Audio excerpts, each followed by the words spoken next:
Telugu Desam party నాయకులు అభిమానులకు అలాగే పాత్రికేయ సహోదరులకు అందరికీ హృదయపూర్వకంగా నమస్కారాలు తెలియజేస్తూ మరి నిన్న విడుదల రజనీ గారు మరి వారి పార్టీ నాయకులతో కలిసి ప్రెస్ మీట్ నిర్వహించడం జరిగింది. నిన్న జరిగిన పోలీసులతో అక్కడ జరిగినటువంటి ఘర్షణ కూడా అందరూ కూడా చూసాము. కానీ ఆవిడ చదువుకున్న మహిళ మరి అని చెప్తారు, చాలా ఎన్ఆర్ఐ మహిళ, మరి మాజీ మంత్రి, మాజీ శాసనసభ్యురాలు అని చెప్పేసి అందరూ కూడా మాట్లాడుతున్నారు. ఆవిడ పోలీసులకు సహకరించి ఉంటే సక్రమంగా అంత గొడవ అయ్యేది కాదు. ఒక నీచుండి ఒక ముద్దాయిని ఒక 420 అతన్ని కార్లో పెట్టుకొని తిరుగుతుంది మీరు కాదా?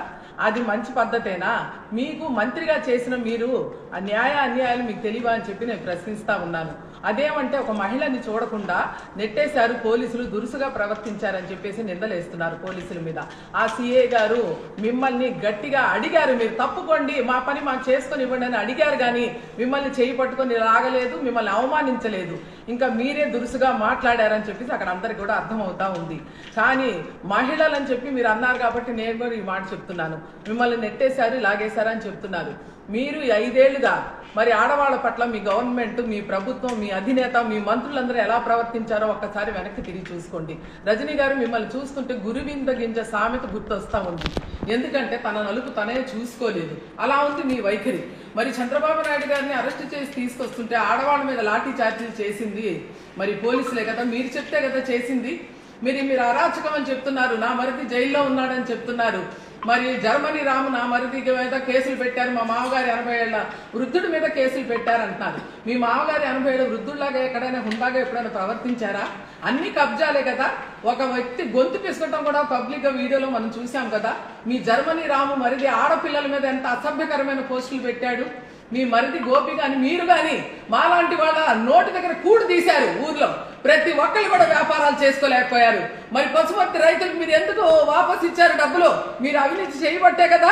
అదేమంటే ప్రతిపాటి గారి మీద ఏడుస్తారు, అవినీతి పడని మీరు మాట్లాడారు. ఎప్పుడైనా మా పుల్లారావు గారు ఎవరికైనా డబ్బులు వాపస్ ఇచ్చారా? అలాగా ఎవరినైనా పీడించుకొని తిన్నారా? లేదు కదా. ఈ 5 ఏళ్లు కూడా మీరు చేసిన అక్రమాలు, అన్యాయాలు అన్ని కూడాను రాస్తే ఒక చరిత్ర అవుతుంది. అందుకే కదా ప్రజలు తీర్పిచ్చారు మీ నాయకుడికి, మీకు.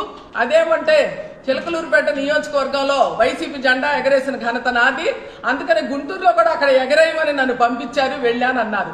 కానీ మీకు మొహం పగిలేలా జవాబు ఇచ్చారు అక్కడ ప్రజలు కూడా.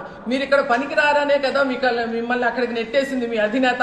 ఎవరి మీద పడి మీరు ఏడుస్తారు? ఎప్పుడైనా నియోజకవర్గ ప్రజలకు కనబడ్డారా? మీరు గెలిచిన 3వ రోజే పెట్టబేడ సర్దుకొని గుంటూరు చేరారు. ఎప్పుడన్నా నియోజకవర్గంలో ప్రజల కష్ట సుఖాలని మీరు పట్టించుకున్నారా? ఈ రోజు చిలకలూరుపేట నియోజకవర్గంలో మా ఎమ్మెల్యే గారి ఇంటి దగ్గర ప్రతి రోజు కూడా ప్రజా దర్బారు ఉంటూనే ఉంది. అన్ని సమస్యలకి పరిష్కారం దొరుకుతుంది, అందరికి కూడా సహాయం అందుతుంది. ఎన్నో ఇచ్చిన హామీలను మరి అది అమలు చేసే విధంగా ప్రభుత్వం ముందుకు దూసుకుపోతా ఉంది. కదిలితే ఆడవాళ్ళ మీద దుమ్మెత్తిపోయటం, చంద్రబాబు నాయుడు గారి సతీమణి దగ్గర నుండి పవన్ కళ్యాణ్ గారి కుటుంబం దగ్గర నుండి ప్రతి ఒక్క మహిళ మీద దుమ్మెత్తి పోసి వాళ్ళని నీచంగా మాట్లాడిన చరిత్ర ఏదైనా ఉందంటే మీ వైసీపీ పార్టీదే. ఈ రోజు తగుదురమ్మ అంటూ పార్టీ నాయకులను తీసుకొచ్చి కూర్చోబెట్టారు మీ పేర్ని నాని గారిని. రేషన్ మాఫియా లీడర్ అతను. సిగ్గు లేకుండా అతని పక్కన కూర్చోబెట్టుకొని మాట్లాడుతున్నారు. ఇంకా ఏం మొహం పెట్టుకొని మీరు ఇంకా నీతి సూత్రాలు వల్లిస్తున్నారు? మంచి చేసి మేము ఓడిపోయాం అంటున్నారు. మంచి అక్కడ చేశారు, మంచి చేస్తే ఎవరైనా ఓడిపోతారా? చరిత్రలో ఉందా?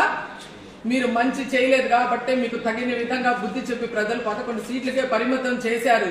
ఇకనైనా సరే మీరు ఇలాంటి అవాకులు చవాకులు పేరటం మానుకొని సక్రమంగా ప్రతిపక్ష పాత్ర నిర్వర్తించండి. ఏమైనా లోపాలు ఉంటే ప్రభుత్వానికి తెలియజేయండి.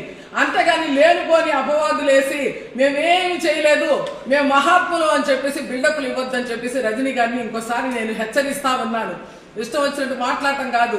మరి 80 ఏళ్ళు అని చెప్తున్నా చంద్రబాబు నాయుడు గారిని అరెస్ట్ చేసినట్టు మీకు గుర్తు రాలేదా? ఆ సభలో అసెంబ్లీలో ఆయన సతీమణిని నిందించినప్పుడు, నీచంగా మాట్లాడినప్పుడు మీకు ఇవేం గుర్తు రాలేదా? అదే కాకుండా మా ఊర్లో ఇక్కడ మన నియోజకవర్గంలో మీరు మంచి చేశామంటారు. ఏం మంచి చేశారు? ఏ కక్ష సాధింపులు చేయలేదు అంటున్నారు కదా. మరి మా పిల్లి కొట్టి మీరు కొట్టించి లైవ్ లో చూడలేదా? మా ఆర్మీ బాజీ తల పగలు కొట్టి గుంటూరు గవర్నమెంట్ హాస్పిటల్ ట్రీట్మెంట్ కూడా అందనివ్వలేదు మీరు. అలా ఎన్నో అరాచకాలు జరిగాయి ఈ నియోజకవర్గంలో. ఎప్పుడైనా పట్టించుకున్నారా? మీ దర్శనంకి వస్తే పియ్యల పాలన సాగింది ఇక్కడ 5 ఏళ్ళు కూడా. ఎవ్వరు కూడా తమ గోడు వెళ్ళబోసుకోవాలంటే ఎమ్మెల్యే కనబడలేదు, ఎక్కడ ఉంటుందని చెప్పి అని అడిగేవాడు.